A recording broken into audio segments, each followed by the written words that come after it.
Coming up today on Locked On Texas Tech, JT Toppin is the Big 12 Player of the Year. And speaking of other things the Big 12 Conference got right and something they've gotten terribly wrong, we got gripes.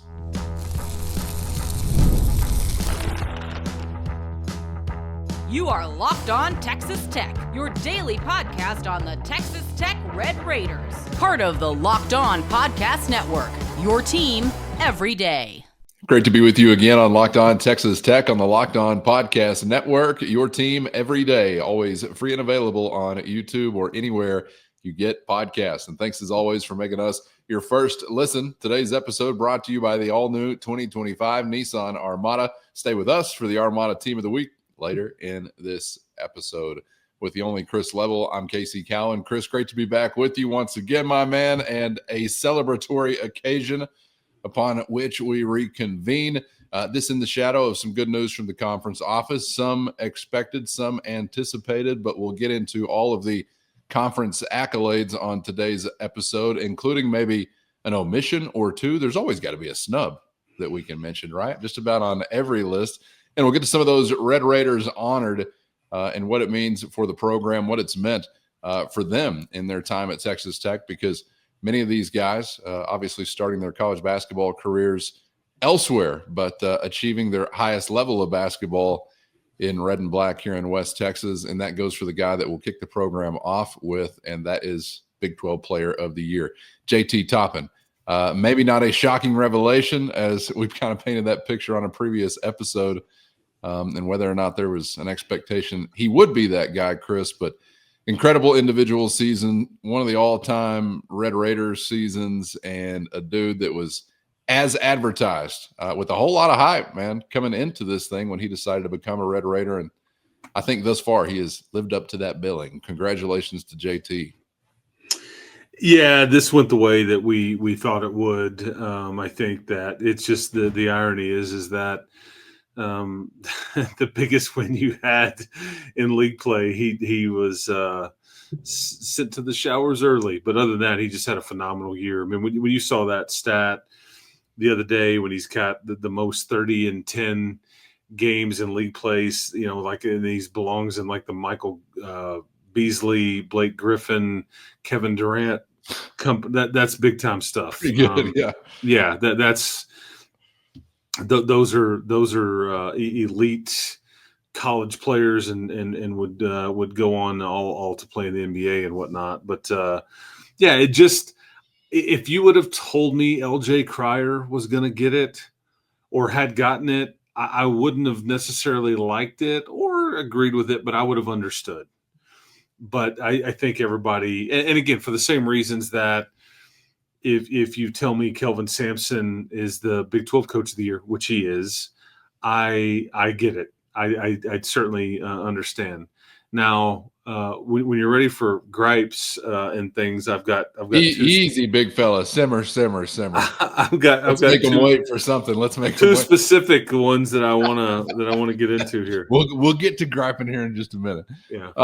As far as JT's season, I mean, you've got as good of a seat for watching his progress and development through the year. And I'm just curious what you saw from earlier in the year to where you feel like he is now as a player. How did he fit with the team as the year went along, or how did the team maybe fit around JT? What's kind of the story you think of his 2024-2025 college basketball season in Lubbock so far? What's interesting is that, you know, he missed some time in December.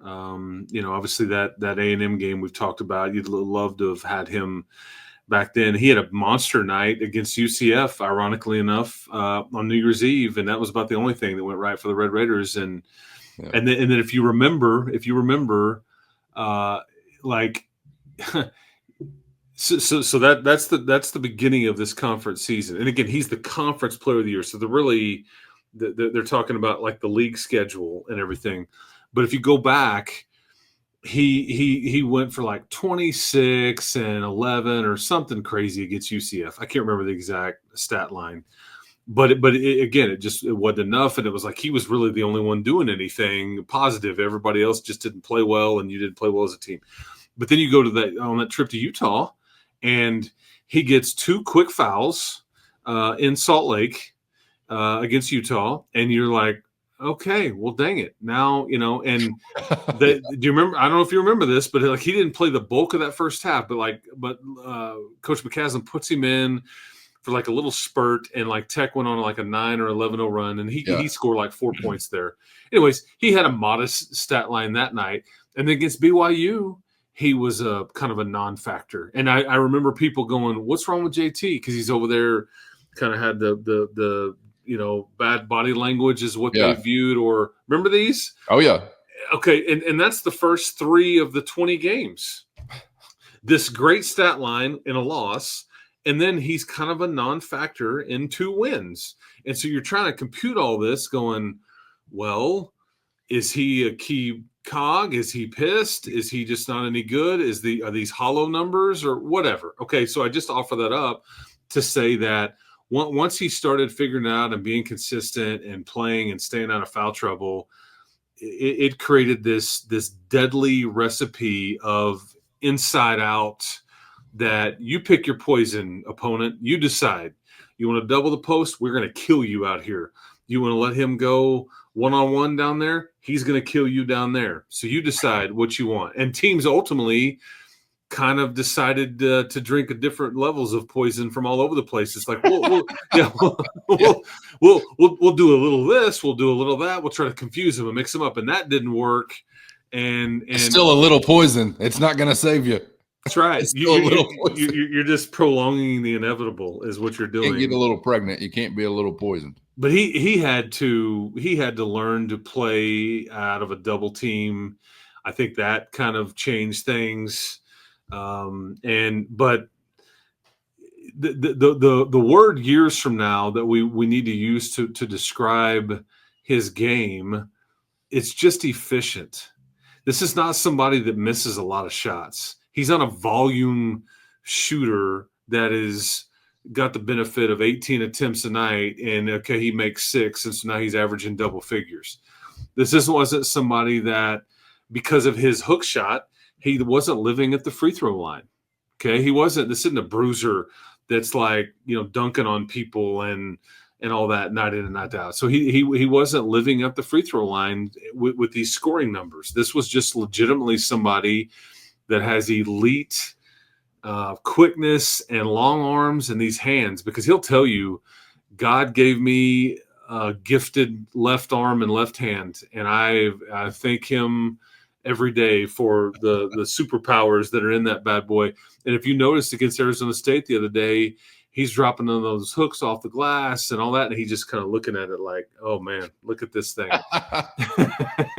And like, it was, and he's the other thing too is like he's very under the radar. This is not an outspoken kid. He's 19 years old. He's 19. He's a true sophomore. So we got to get this guy like a sequin glove or something. Let's get this thing dressed up. That's what I'm saying. That's kind of how he's looking like.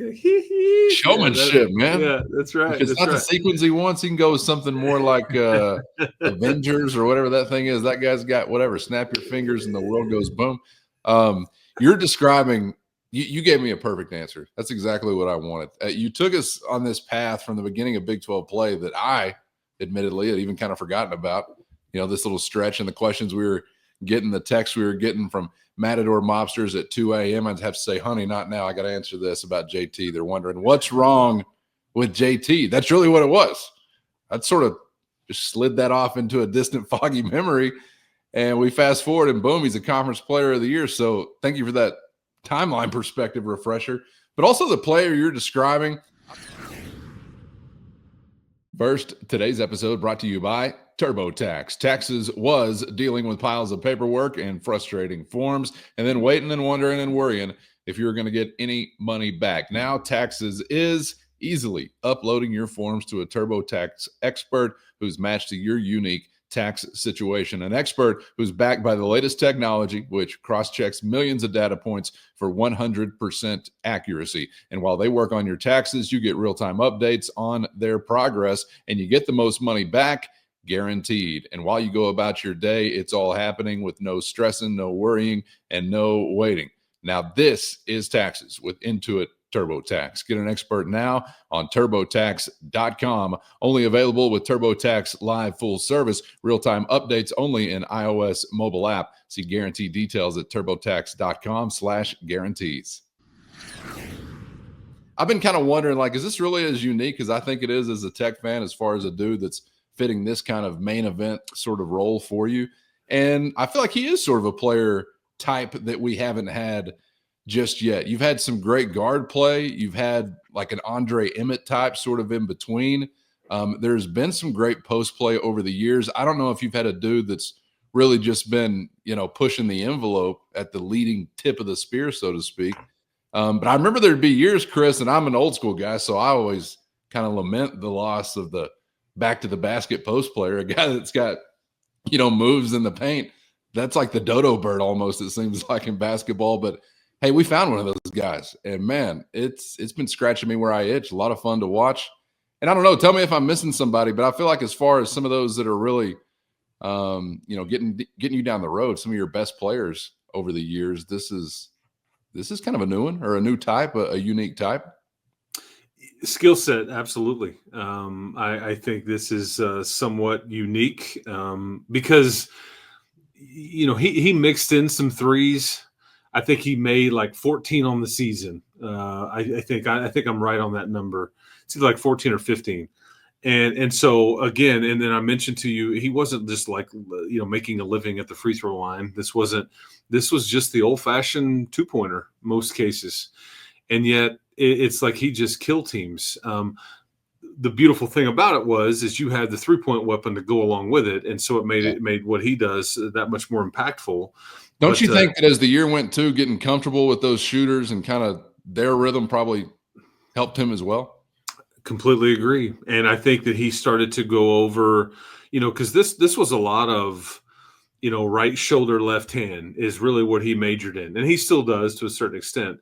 But when you saw him kind of take the next step of like, let me go over right shoulder and get this right hand involved, which like that's the one guy that probably doesn't get near the credit on that staff as much as he deserves, because you just look at the development that has gone on here, and AC, who does a lot of individual stuff with these guys. He started work 3 or 4 months ago. He started working on left shoulder, right hand a lot, because otherwise people just sit on this shoulder and they're going to defend you. And you can still get some, but now when you incorporate different things and some different moves, and now you can't shade me, or the double team can't come a certain way. Now we're opening up. And again, with the professional thought process in mind and all that, it's pretty scary. But that's when he kind of took a bit of a next step, is when he incorporated some of that and then felt comfortable enough to utilize it in games. And that's when you're just dealing with, he's gifted. It's the last player of the year in the Big 12 for the Red Raiders since Jarrett Culver in 18-19. And I shame on me for not remembering this specifically, but I don't think Jarrett was a first team All-American. Maybe he was, but JT, I can almost assuredly tell you will be. And that's heavy praise. I just don't think back last May or June, you thought, good player. I'm so excited. We beat Texas for him. Hell yeah, man. He fills a need. I mean, all the things, but I don't think we thought Big 12 player of the year. Unless you were just sitting there saying, yep, best case scenario, this is what we'll get. We will get the very best. And I don't know anybody that was, but that's what you would have to be saying. Yeah, I'm just looking how he fits into your team and what your team needed. And, and then like you could have easily had the Coleman Hawkins scenario. Like where he's pretty good. You see some flashes, but he's hurt half the year. How about our buddy Great Osibor, $2 million and chill in Washington. Yep, that's exactly right. I mean, the path that we traveled to JT, probably we got to remind ourselves of also, because that was kind of interesting. I completely agree. And it worked out. Yes, it did. Yeah. There's no doubt about that. What a guy. Okay. Should we? Yes. Is it time? Gripe mode? First gripe. How many people are on a basketball team? Because I'm counting first teamers. I'm counting second teamers. I'm coming up with about 15 names, it seems like. So, I'm just wanting to double check my basketball arithmetic here. I think there's still only 5. But nonetheless, 15 here, and we'll get to some of the names that mentioned from a Tech perspective. Darrion Williams, JT Toppin, all Big 12 first teamers. Not a surprise there for Toppin. Want to get your thought on Williams. Chance McMillian, an all Big 12 second teamer. I got to tell you, and maybe I was just underestimating some of the competition from a position standpoint, but I was sort of thinking maybe McMillian more likely than Williams as a first teamer, but it goes the other way there. And as you roll through the remainder of the list, you will see Christian Anderson getting some love on the all freshman team, as Chris has kind of, I think, really pointed out for weeks on weeks on weeks on weeks now. When you're talking about freshman of the year, VJ Edgecombe of the Baylor Bears is going to be tough to beat, and that's the guy that was tabbed in that category. But I'll just go ahead and pave the path. What I believe is the first gripe on the list, Chris, correct me if I'm wrong, but the name Elijah Hawkins is not listed anywhere. Am I missing anything? Gripe number 1? No, he's not on there. Yeah, I'm just going to combine my gripes, I guess. But I mean, a first team has 5 players on it. Don't go soft. Don't start handing out participation trophies. But if you're going to go first team with 10 people, and then you're going to do a second and third team, and then you're going to do some honorable mentions, the guy that led the conference in assists per game, that's on the second winningest team in the league, the guy that orchestrated the biggest win maybe in the conference, which was at Houston, put his damn name on your paper. I don't know what bonehead, because I'm just, and I'm not trying to get personal here. I'm not. That's not my intention here. But in this case, I guess, you know, we have to go that route. But like Zeke Mayo for Kansas, you know, I mean, Taman Lipsey, that they were a disappointment. Sorry. I mean, let's see here. Let me just go. Jizzle James. Yeah. Mr. Jizzle, Elijah kicked your ass one night in Cincinnati, and you put cinnamon in your chili up there. It's terrible. So he was honorable mention. Noah Reynolds, and I guess TCU did beat you and all that stuff. But some of this stuff, it's very frustrating to me because I don't know. I mean, it's like over 6 assists a game. Thankfully, his team and coaches and all that stuff, because, I mean, call it what it is. I mean, JT Toppin is not what he is without somebody like Elijah Hawkins. How do you think he scored all them buckets, man? How you think you got all them wins as a team? The team is not what it is without Elijah Hawkins. And I'm trying to remember, I'm sure I'm getting this wrong or like missing somebody, but I was trying to run through this list, Chris, and think of guys who were either point guards or, you know, would play that role, I guess, here or there within a game. And I thought I was getting to like 6 guys, and I don't know that there are 6 of those that I'm choosing before Elijah Hawkins. I'm not saying he's number 1 on the list, but yeah, I found it insane. His name does not appear anywhere on the sheet. We checked the printer. Is there a second page still to come somewhere? Yeah, I mean, frustrating. And I don't know if there's some. I sorry to get fired up, but man, that's what you get with me. But is there some rule that you can only have so many people listed, and then they try to? And if there is a rule, I mean, I don't know why, because that means we're trying to be fair and participation trophy-esque, which I disagree with. But maybe there's some sort of like parameter that, okay, well, he didn't appear because of, okay, and maybe we just are unaware of that. Sorry, Jizzle. Sorry, Zeke.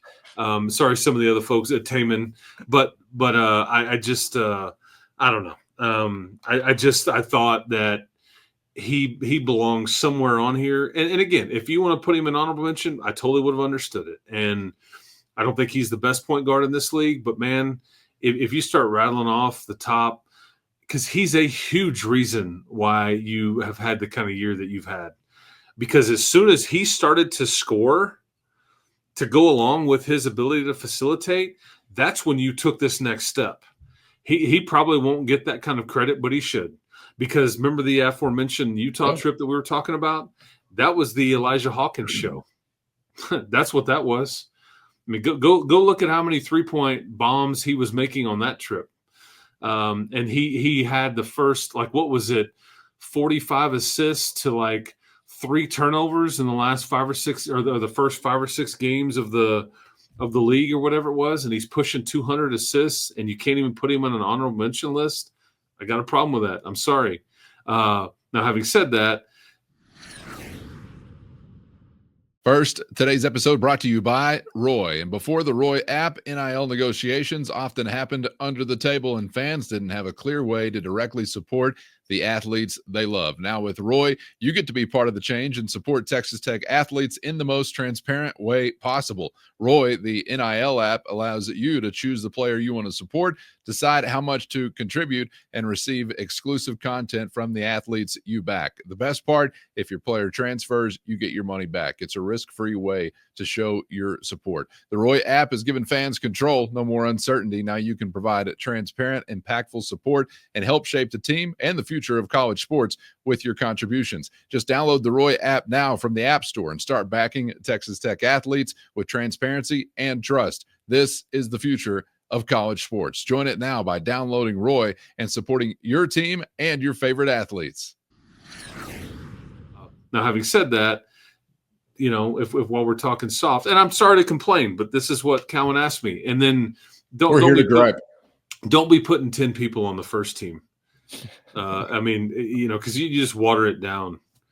You just water it down. Again, it's you know, the home plate is 17 inches, and too many people in life want to make it 21 if they're a pitcher, and if they're a batter, they want to make it 13. No, it's 17 inches. It's non-negotiable. A first team in basketball belongs to 5 people. The end.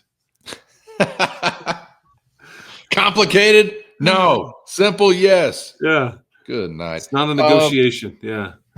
Darrion Williams makes an all Big 12 first team appearance. What did you make of what I said about Chance McMillian? Is this more so based in maybe competition and similar players, or did Darrion just have a better season than Chance? I know what the statistics say, but I think I'd put Chance's season above Darrion's season. I feel like Chance took another step this year, or I don't really know if Darrion did. I think what is interesting about this conversation is I think that in some ways Darrion gets maybe – look, the thing about him is he adds the playmaker aspect to his game that Chance probably doesn't have. And I think that is a problem for other teams. And I think there was also a big shot component that came with Darrion Williams in Lawrence, Kansas, at Houston. There was just some times where he's just like got the biggest grapefruits in the building, and if the time is right, it's like bang bang. I'm gonna make it, even if I've been doing this or that all day. And so not just a shot, Chris. It might be 3 minutes he's taking over. You know, it might be like a phase of the game that's just Darrion's time. But the thing is like I do think that Chance. I pointed this out. I mean, you could talk about valuable or whatever, but I mean, I could have argued that in many ways I thought he was the most important, just because of how many minutes he was playing, and then he never got the credit for what he did defensively. There was many of these trips, or he's shutting down the this or the that for the other team, and I don't know if he ever got enough of that credit. But I would be willing to bet you that the respect internally, like, you know, again, I just know the way that Grant has outwardly talked about Chance on multiple occasions. And I think as far as street cred or internally, I'd be willing to bet you that, you know, maybe they appreciate Chance more internally than they do Darrion, although that's weird to say. That's not what I mean, but you get what I'm saying. Whereas like the outside in says, oh, Darrion is this or that. So I think that, but the fun part is, as the Tech fan or broadcaster in my case, I love all these parties. I love that they're all together and we're having these arguments. And like, you know, you had a guy that could have been coach of the year. You're going, man, I'm surprised this guy was on the first team and not this other guy who was on the second team. No, these are all great problems to have. But damn it, man, Elijah Hawkins belongs on your sheet. Jesus.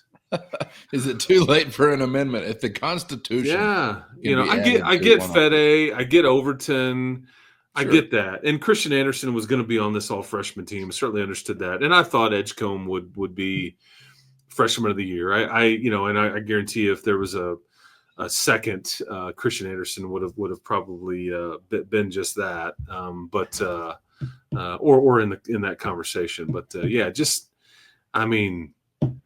just pencil him in or something on the honorable mention. Dad gum, the dime dropping that went on all season long is impressive. And it's one thing if it's hollow, but no, his team won 15 games. Nobody else did. His team is the one that beat the only team above him in the standings. And he had a huge reason to do with that. So he deserves some honorable mention. Put a patch on that man's letter jacket or something.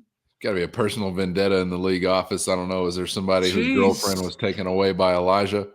What's the beef, Brett? Fix it, Brett. Let's go. Whatever. Okay. Sorry, but that's how I feel. I have a guess. We're going to get some agreement from Red Raider fans on this.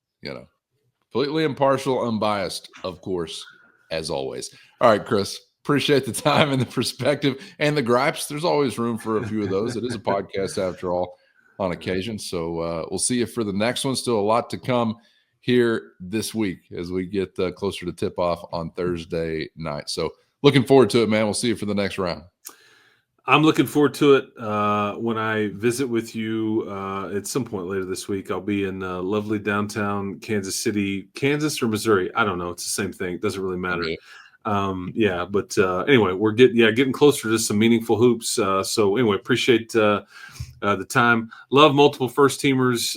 Grant would have been second on that coach of the year list. You got a great group, but yeah, man, I'm fighting for my man E. He deserved to be mentioned, and I'll calm down next time we reconvene. Please don't keep the fire burning. Let's go. It's the postseason. We need to keep the flame stoked, no doubt. All right, appreciate you guys out there for being there as always. Shout out to the everydayers, and thanks to the Matador Mob for always riding along. Hit the show notes and find a link to a free 14-day trial. If you're interested in becoming a Matador Mob insider, that's your direct line to Chris and myself with one-on-one text sent straight to your phone. For Chris, I'm Casey. Thanks for the time, and we hope to see you back for the next round on Locked On Texas Tech.